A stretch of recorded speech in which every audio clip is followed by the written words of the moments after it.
Hey guys, welcome back to Unstockable Trading. In this video, we need to look at our trend changing on the SPX.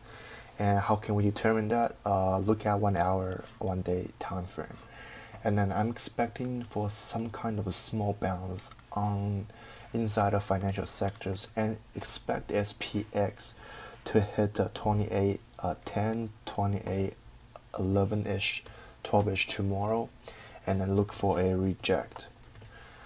We have some trade opportunities within the triple Qs, Microsoft, and definitely looking at our Amazon, Apple, and Roku. All of them I have a short positions.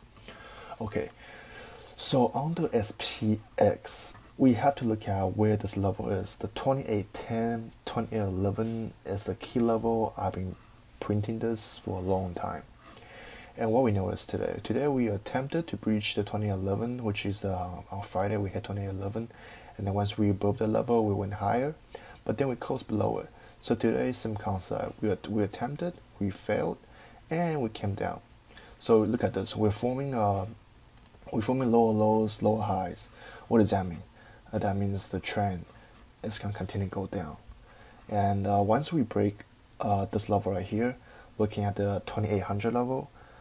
Today we closed at 2798. I'm not surprised to see if we bounce a little bit tomorrow, like 10 points to the upside.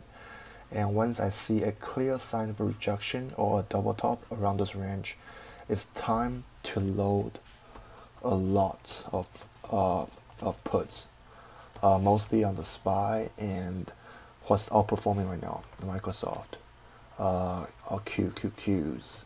So it's my opinion, but I'm pretty sure we are going to see heavy sell side activity going on in the next 3 to 4 days. We have to know tomorrow we have our GDP coming out in the morning, and then we also have consumer price index this Friday. And then we have so many economic data that's coming out. So GDP is a very important one. PPI also another important one to look at. So I'm expecting Tuesday in the morning, maybe some kind of bounce, and then fade. Wednesday or Thursday, continue to the downside. Again, I'm going to say it like this, 2811, and then we reject. As low as the 200 days EMA, which is a 2755-ish. That's where I'll be looking at. Okay, next one I'll be looking at is our Microsoft. I have, I believe, 20 Microsoft puts, April 26th. I got it today when Microsoft at its peak. But however, at the end of the day, Microsoft went back to almost high of the day again. So I'm down about like $120, something like that on it. But it's okay, because I do believe Microsoft is going to come down. How much you ask me? We have to look at where the gap is at. So there's no gap to be seen, but definitely we're looking at this level right here, 113, 114 level. So this will be in the next resist the support. I'll be looking at like 114-ish. If you look at this is a parabolic movement, right? I mean, if you have a line graph, this is a parabolic. So you always target half of the parabolic movement. So 114, 115, that zone is the one that I'll be targeting.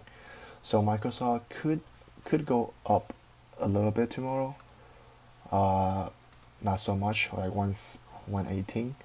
And then we'll be coming down. That's my projection on Microsoft. Next one I'll be looking at is the Qs. When you're buying a put, you have to look at what's your upside potential and what's your downside potential. So looking at 187, the high of the, last year, what we are now, 178. Do you think the Qs will go up 10 points? Sure, but how much downside we're looking at? So just think about that. So in the Qs, I also have April 26th, I believe 10 puts. The strike is around the 175 because there's a gap right here at 175. So I'll be targeting 175, 176 ish on the Qs. And mark my word, I think Qs will hit there in the next 3 to 5 days. The next one I want to look at is our XLF. So on the financials, again, constantly downtrend, the trend remains down. So we need to see, compare this on Friday and see if anything changed. So on Friday we hit the top of the, right here, the 25. Look at this, just guys, look at this, 25.52. Okay, 25.52. On Friday we try to bounce, reject, and look at this. Today we try again, reject. We tried and came down.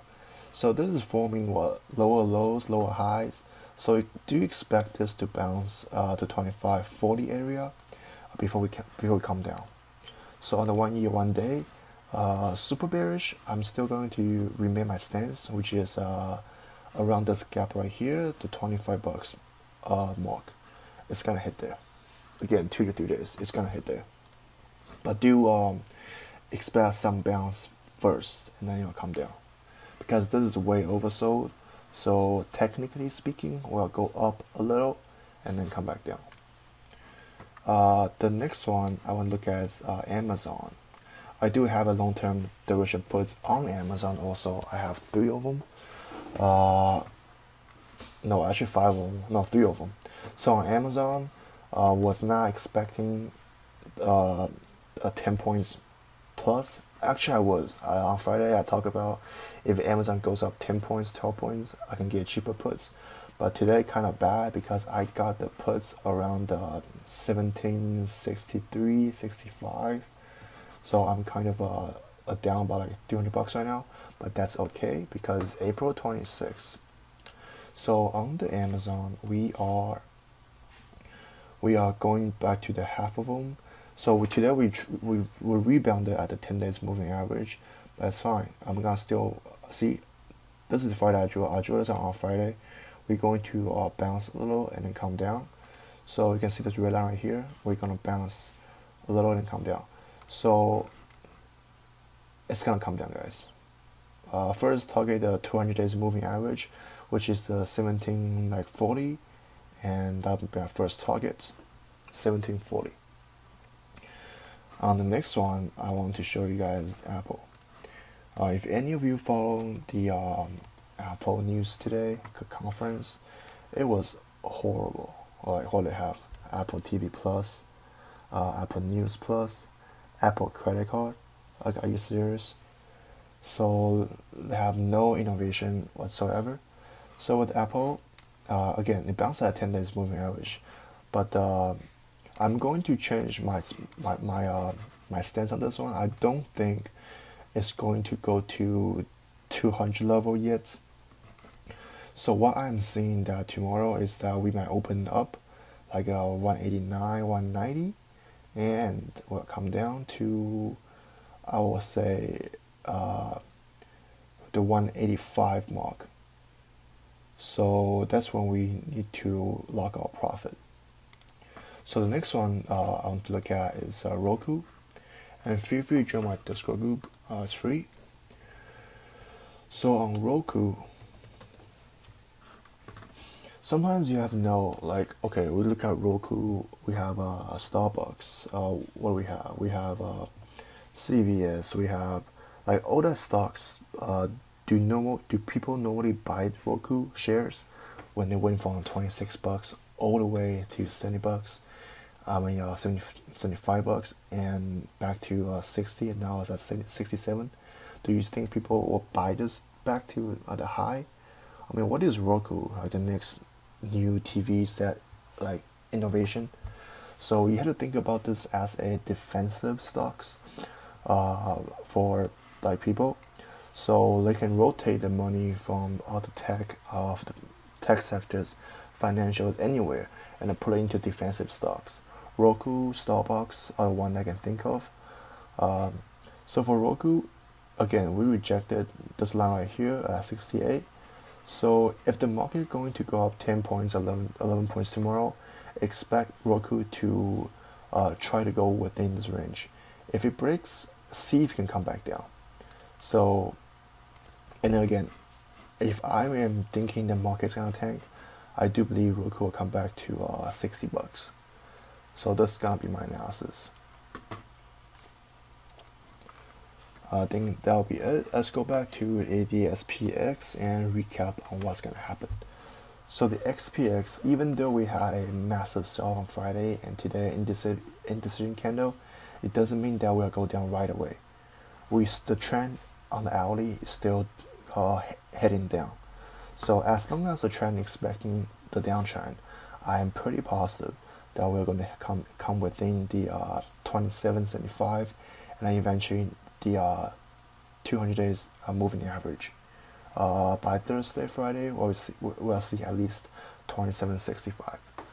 Thank you guys for watching. I'll see you in the next video.